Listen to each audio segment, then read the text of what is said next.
어제 그 푸틴 대통령이 아주 뭐 그야말로 김정은 위원장을 아주 극진하게 대접을 한 것 같습니다. 30분 먼저 도착해서 기다리고 있다가. 근데 원래 잘 늦잖아요. 그렇죠. 네. 그동안에 많이 늦는 사례가 많았죠. 그러니까요. 오니까 아주 반갑게 맞으면서 네. 악수도 한 뭐 40초 정도 아주 뭐 당신을 만나서 정말 반갑다. 정말 반가웠을 겁니다. 어제 안보리 대북제재위원회 홈페이지를 이용을 해서 보도를 한 걸 보면요. 러시아가 지난 7월부터 북한에 대한 정제유 공급을 대폭 확대한 걸로 그렇게 나타났다는 겁니다. 5월, 6월에 비해서 거의 뭐 4배 정도 급증했다는 겁니다. 이번 정상회담을 앞두고 푸틴이 뭔가 좀 김정은 위원장이 그 환심을 사려고 하는 그런 부분도 있는 게 아니냐는 관측이 나오고요. 네.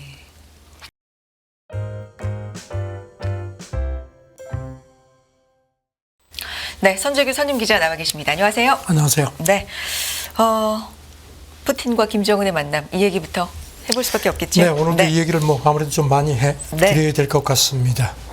어제 그 러시아 아무르주 보스토치니치 우주기지에서 정상회담 하고 만찬까지 하고 그리고 이제 김정은 위원장은 이제 극동 다른 도시를 방문하는 일정에 들어간 걸로 그렇게 발표가 됐습니다. 네.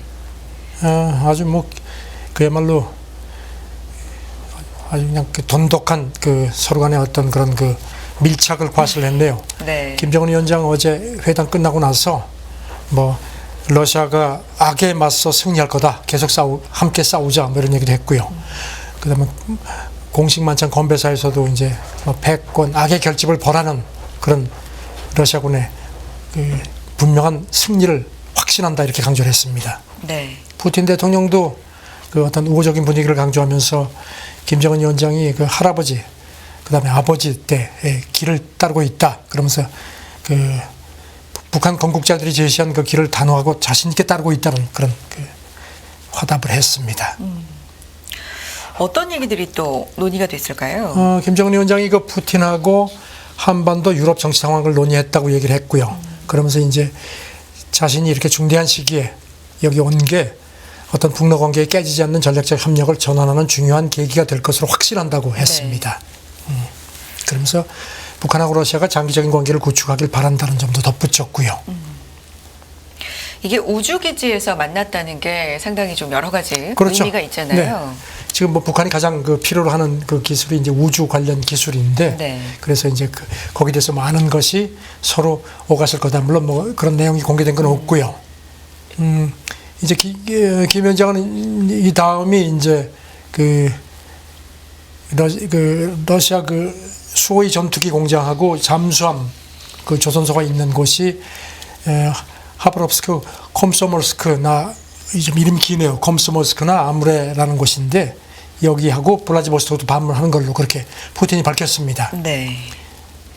2019년에 그 블라디보스토크 방문했을 때도 거기서 2박 3일간 있으면서 푸틴하고 만나는 일정도 소화했고, 그다음에 태평양 함대 사령부도 방문을 했는데 거기도 오는 16일쯤 방문할 걸로 그렇게 알려졌습니다. 네.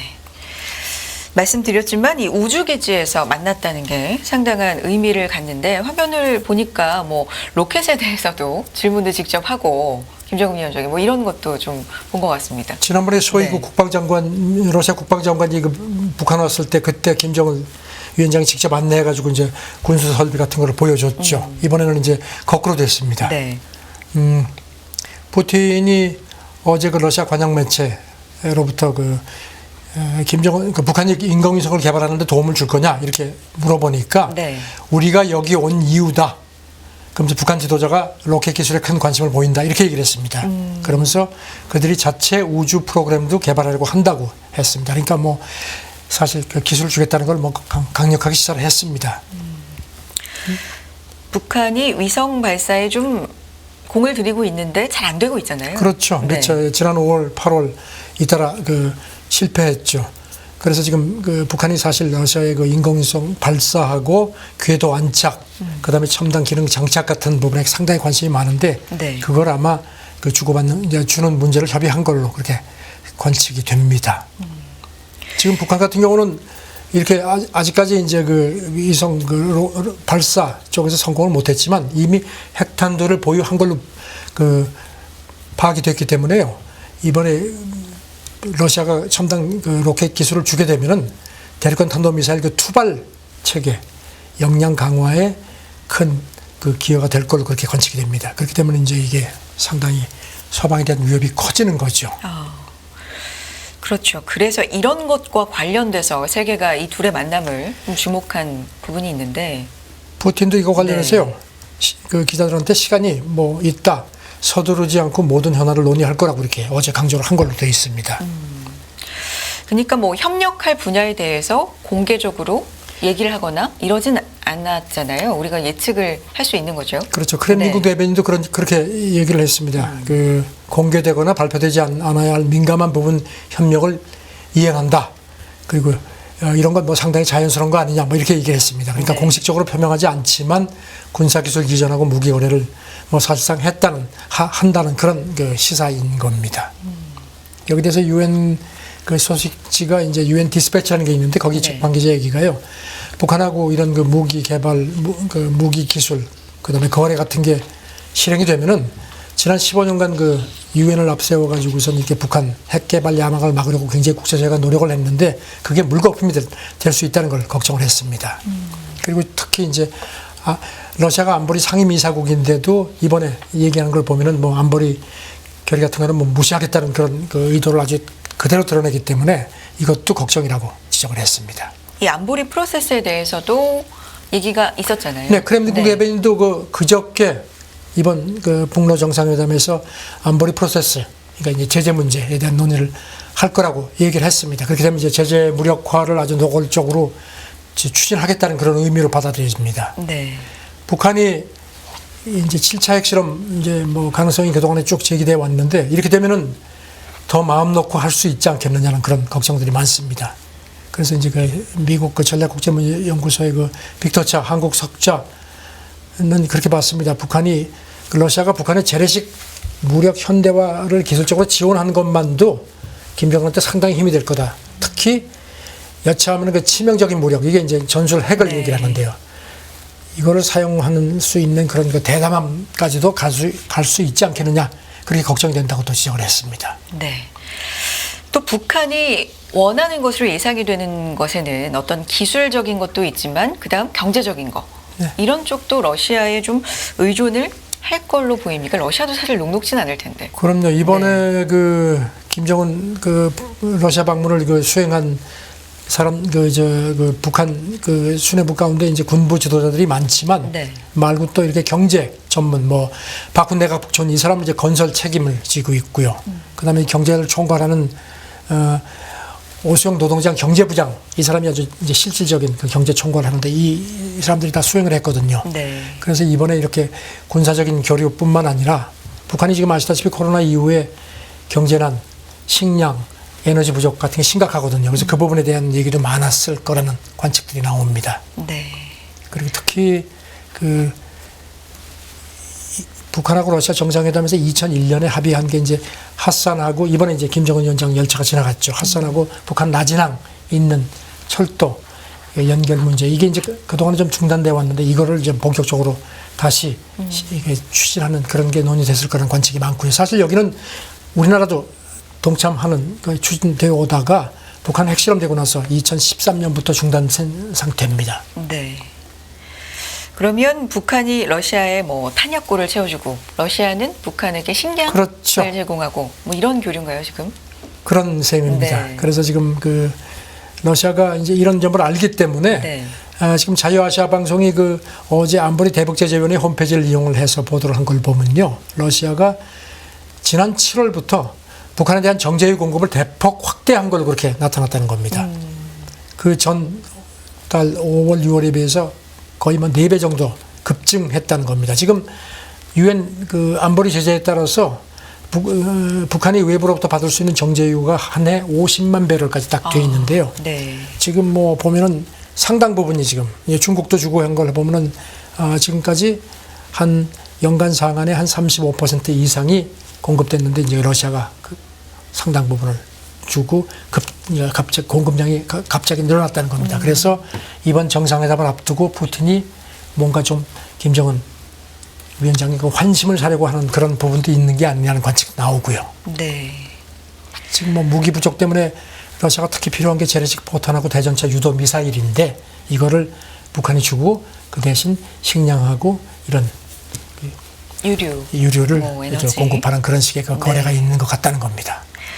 북한 노동자 부족 해결 뭐 이런 얘기도 나오네요. 지금 러시아가 징집 때문에 네. 좀 젊은 인력들이 많이 전쟁에 나가 있으니까 굉장히 부족하지요. 그래서 지금 이제 어떤 북한 노동자, 이게 지금 이제 북한 노동자들을 전부 철수하도록 그렇게 안보리가 그렇게 했는데도 지금 알려지기는 한 몇천 명 이상이 지금 러시아 극동에 남아 있는 걸로 되어 있습니다. 그래서 네. 이런 북한 노동자 활용하는 문제가 이번에도 그 논의가 됐을 거라는 관측이 지배적이고요. 네. 러시아의 노동자 부족 해결 때문에 뭐 북한 노동자가 잔류하는 이런 내용에 대해서 지금 보니까 어제 그 푸틴 대통령이 아주 뭐 그야말로 김정은 위원장을 아주 극진하게 대접을 한 것 같습니다. 정상회담 장소에 30분 먼저 도착해서 기다리고 있다가 근데 원래 잘 늦잖아요. 그렇죠. 네. 그동안에 많이 늦는 사례가 많았죠. 그러니까요. 오니까 아주 반갑게 맞으면서 네. 악수도 한 뭐 40초 정도 아주 그 푸틴, 당신을 만나서 정말 반갑다. 정말 반가웠을 겁니다. 그러면 이곳에 그 새로운 우리의 우주기지를 보여주고 싶다. 뭐 이런 얘기를 했고요. 네. 하긴 2019년 브라지보스토크에서도 김정은 위원장을 만나려고 먼저 나와 있었습니다. 네. 그런데 사실 말씀하신 대로 이 푸틴이 지각 사례가 많습니다. 예전에 2014년에 그 메르켈 독일 총리 만났을 때도 뭐 4시간 이상 늦었고요. 2018년에 당시 아베 신조 회담할 때도 한 2시간 반 정도 지각했고요. 그다음에 우리 지도자들하고는 2016년에 박근혜 대통령 회담할 때 1시간 45분 지각했고 2019년 그 G20 때 문재인 대통령하고 만날 때도 한 2시간 정도 늦었습니다. 근데 또 재밌는 거요. 그게 2018년에 미국 러시아 정상회담 때는 푸틴이 35분 늦었는데 트럼프가 그거보다 20분 더 늦게 왔습니다. 그래가지고 회담이 한 1시간 정도 늦춰지기도 했었는데 저는 이번에는 아주 그냥 미리 와서 대기하고 있었습니다. 이거 기억나네요. 트럼프 대통령이랑. 네. 기억나는데 어쨌든 뭐 아주 중요한 이런 국가 간의 정상 간의 만남에 지각이 잦았던 푸틴 대통령이 먼저 와서 네. 기다리고 있었다. 뭐 이런 것도 세계적으로 좀 화제가 됐습니다. 네. 미국 쪽 어떤 얘기 나오고 있는지 좀 전해주세요. 오늘 새벽에 이제 미국 국무부 뭐 백악관 쪽에서 계속 얘기가 나옵니다. 네. 뭐 예상하는 대로 이런 식의 그 군사 협력이 상당히 우려스럽다. 그리고 특히 이제 인공위성 기술 이거는 안보리가 금지하고 있는데 이거를 주기로 한다는 거는 이거는 뭐 절대 안 되고 국제사회가 여기 대해서 반드시 견제하고 그렇게 하지 마라 하면서 그래도 강행을 하면은 대응하겠다는 얘기를 했고요. 지금 외신들 분석도 보니까요. 주로 이제 미국 언론들이 관심을 많이 보이는데 뭐 잃을 것 없는 불황아들의 만남이다. 뭐 이런 원색적인 표현도 있고요. 푸틴은 탄약하고 무기가 필요하고 김정은은 군사기술 그다음에 식량 연료가 절실해서 그거를 이제 교환하는 거라고 그렇게 지적을 했고요. 네. 워싱턴 포스트는 메시지는 확실하다. 서방 왕따인 두 사람이 서로를 의지하겠다는 거다. 이런 겁니다. 그리고 또 김정은 입장에서는 러시아가 생명선이나 다름없다. 이미 뭐 엄청난 제재를 받기 때문에 뭐 별로 잃을 것도 없다는 겁니다.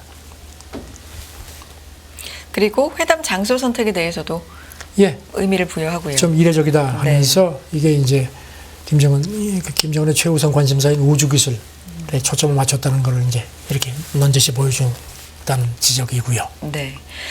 근데 이렇게 만나면서 뭐 브로맨스다 뭐 이런 얘기도 좀 있었는데 갑작스러운 우정에 대한 어떤 보도 평가들도 있는 것 같네요. 그리고 또 이제 그 코넬 대학 교수는 이런 또 지적을 했습니다. 김정은 위원장의 오랜 욕망이 국제사회에서 이 사람은 이런 표현을 썼습니다. 완벽한 시민권을 얻는 건데 이번 회담이 그런 이 사람 김정은 위원장의 욕망에 조금 더 다가가게 한 그런 계기가 됐다. 그리고 이제 러시아가 안보리 비토권을 갖고 있기 때문에 앞으로 북한이 뭔가 좀 이렇게 마음 놓고 뭔가를 더 할 수 있지 않겠냐. 그래서 일부 국가하고 기업이 북한하고 다시 거래하는 그런 걸 또 모색하지 않겠느냐. 뭐 그런 식의 지적도 있고요. 사실 이 둘이 만나서 뭐 얼마나 우정을 다지고 뭘 주고받고 이게 이 자체가 중요한 것보다 그걸로 인해서 세계적인 어떤 안보라든지 평화라든지 뭐 안전 이런 거에 위협을 가할 수 있다는 게 가장 그렇죠. 두 사람이 지금 뭐 전쟁 푸틴은 전쟁에 지금 몰려 있고 아까 말씀드린 대로 김정은 위원장은 그런 그 식량난, 에너지난 같은 게 심각하니까요. 네. 서로의 그런 그러니까 절박하죠. 절박한 가운데 만난 거죠. 그러니까 이제 서로 의지하고 그런 거 해서 이제 어제도 말씀드렸지만 김정은 위원장이 4년 전에 브라지보스토크에서 푸틴 만났을 때 하고는 지금 이제 입장이 달라졌다는 거죠. 그러니까 미국 싱크탱크 관계자 얘기는요. 북한이 푸틴으로 하여금 전쟁을 좀 더 지속할 수 있도록 하는 악의 무기고가 됐다. 그러면서 푸틴이 여기 이제 대가로 첨단 ICBM하고 미사일 기술을 주지 않겠느냐. 그래서 이제 이게 김정은이 바라는 어떤 현재 그 탄도미사일 프로그램에 대한 로켓 연료 역할을 할 거다. 이렇게 또 진단을 했습니다. 전쟁을 계속할 수 있는 무기를 제공하고 또 북한에는 뭐 여러 기술을 제공하고 예. 이 거래 자체가 상당히 세계에서는 위협이 되는 세계 안전에는 위협이 되는 일이기 때문에 네, 자 러시아와 중국 간의 만남 이것도 얘기가 나옵니다. 러시아 외무부가 네. 어제 발표했는데 아무래도 중국이 좀 신경 쓰이는 것 같습니다. 라브로프 러시아 외무장관이 오는 18일 모스크바에서 왕이 중국 외교부장을 만난다고 밝혔습니다. 그러면서 두 장관이 최고위급 접촉을 포함한 광범위한 양자 문제를 논의한다. 이 최고위급 접촉이라는 게 이제 푸틴하고 시진핑 정상회담을 얘기하는 것 같습니다. 네. 다음 달 베이징에서 열리는 1대1로 국제 포럼에 이제 푸틴을 초청을 했죠. 그래서 그거를 아마 얘기를 더 하는 모양입니다. 아무래도 여기서 얘기가 나올 의제 같은 건 뭐가 있을까요? 만난다면? 아무래도 이런 우크라이나 전쟁 문제가 있을 거고요. 그 다음에 이제 이 김정은하고 이제 푸틴이 만난 거에 대한 어떤 중국 쪽 중국이 사실 그게 굉장히 궁금하겠죠. 네. 뭐 이런 거. 그래서 이제 사실 중국은 조금 발을 빼지만 그 한미일 이런 그 안보 공조에 대해서 북한, 러시아, 중국 이런 3자 공조 부분에 대해서 이제 그런 아마 얘기도 좀 있을 겁니다. 근데 중국은 지금 보면 계속 발을 빼는 모습입니다. 네. 어제 외교부 대변인이 탄도미사일 북한이 북한하고 김정은 푸틴 정상회담 직전에 탄도미사일 2발을 또 기습 발사했죠. 네. 여기 대해서 똑같은 얘기를 했습니다. 대화로 해결해야 한다는 얘기를 했고요. 말을 계속 아꼈습니다. 그리고 이 정상회담에 대해서 어떻게 생각하느냐 하니까 똑같은 얘기를 했습니다. 어제도 그 얘기를 했죠. 북한 지도자의 러시아 방문은 북한하고 러시아 사이의 일이다. 그 얘기만 했습니다. 근데 조금 눈에 들어오는 게요. 네. 어제 정리브리핑 하면서도 한반도 긴장 원인이 미국에 있다는 그동안에 그런 얘기를 여러 번 했는데 그거는 좀 뺐습니다. 그리고 조금 간단하게 언급을 해서 글쎄 중국이 지금 상황을 계속 관망하는 것 같다는 그런 관측을 또 거듭 불러일으켰습니다. 네, 러시아와 북한이 만나서 어떤 얘기를 하는지 또 미국은 어떤 반응을 보이는지 좀 중국 입장에서는 관망을 하면서 말을 좀 그래도 예상보다는 아끼고 있다라는 생각도 하게 되고요. 자, 러시아 비우호국 한일의 건설적 대화로 돌아갈 수 있다. 이거 어떤 얘기죠? 이게 조금 좀 눈에 띄는데요. 네. 러시아 극동 북극 개발 장관, 러시아는 장관이 많습니다. 이 사람이 그저께 브라지보스토크 동방경제 포럼, 그러니까 이제 북러 정상회담 열리기 전이죠. 네. 거기서 타스 통신하고 회견을 했는데 이 타스 기자가 한국하고 일본 대표단이 이번 포럼에 안 왔는데 어떤 영향을 줬느냐. 사실 이거는 사실이 아닙니다. 우리도 그 대사관 직원이 갔거든요. 그리고 일본도 참석을 했는데 이렇게 물어보니까 여기 대해서 이제 우리나라하고 일본이 비우호국으로 지정이 되어 있죠. 그래도 다시 건설적인 대화를 할 수 있을 걸로 믿는다. 이런 얘기를 했습니다. 근데 일단 확인이 안 된 사실이 아닌 걸로 전제해서 질문했다는 것 자체가 글쎄요. 네. 그러니까 이제 기자가 이렇게 물어보니까 했는데 그리고 이제 이 장관 얘기가 올해 포럼 참가국들이 러시아에 관심이 있고 협력할 준비가 되어 있다는 점을 강조를 했습니다. 그리고 특히 네. 중국하고 일본 대표단, 그러니까 일본 대표단이 온 겁니다.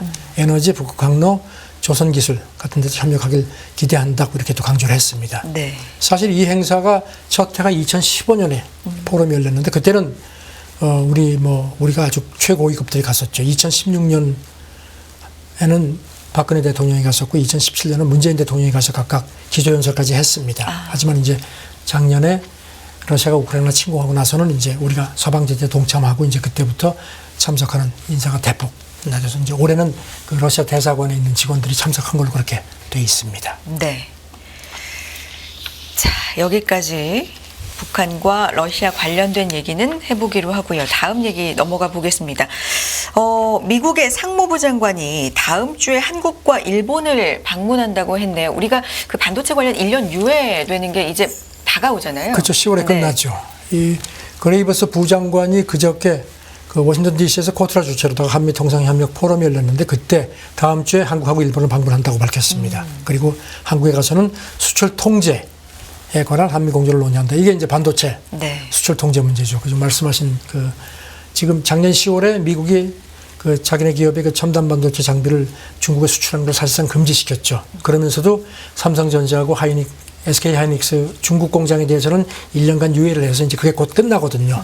그게 어떻게 되느냐 물어보니까 한국에 가서 그 문제도 얘기를 한다. 그러니까 연장할지 여부가 지금 주목이 되는 상황입니다. 그리고 이제 특히 이번 그 북한하고 러시아 정상회담 관련해서 이제 그 무기 거래에 대해서는 그렇게 못하도록 수출 통제를 계속 강화하겠다고 그 문제도 논의를 한다고 얘기를 했습니다. 네. 갈륨, 게르마늄 이런 얘기죠. 중국이 이제 반도체 핵심 원료죠. 갈륨하고 게르마늄 수출 통제하기로 한 거에 대해서도 이것도 논의를 하겠다고 했고요. 네.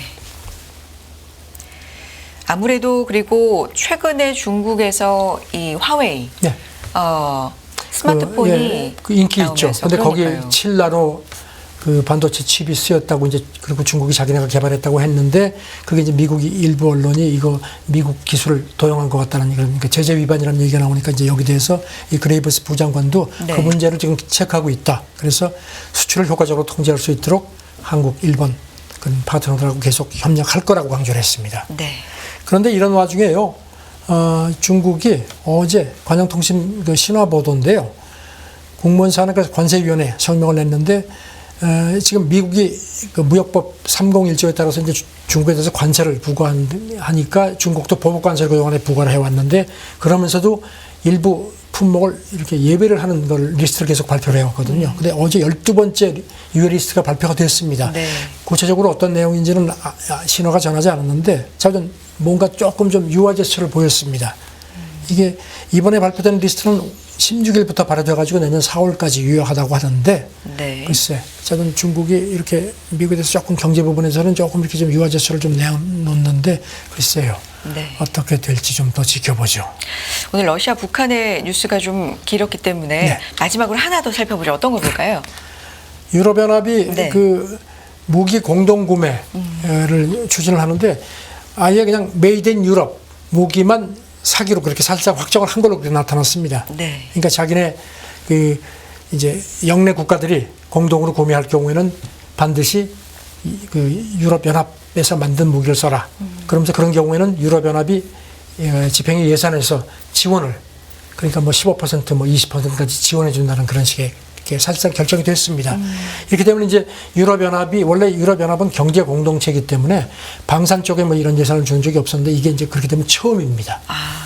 이게 이제 어떤 그 지금 우크라이나 전쟁 때문에 유럽연합 회원국들 그 무기고가 많이 비었죠. 그것도 채우는 효과, 그 다음에 이제 어떤 우크라이나 전쟁을 계속 지원한다는 그런 것과 또 연계가 된 걸로 분석이 됩니다. 근데 예산 투입이니만큼 조건도 좀 조건도 까다롭죠. 그러니까 반드시 뭐 그 제조사가 유럽에 있어야 되고 부품도 35% 이상 외제면 안 된다는 그런 조건이 있는 걸로 되어 있습니다.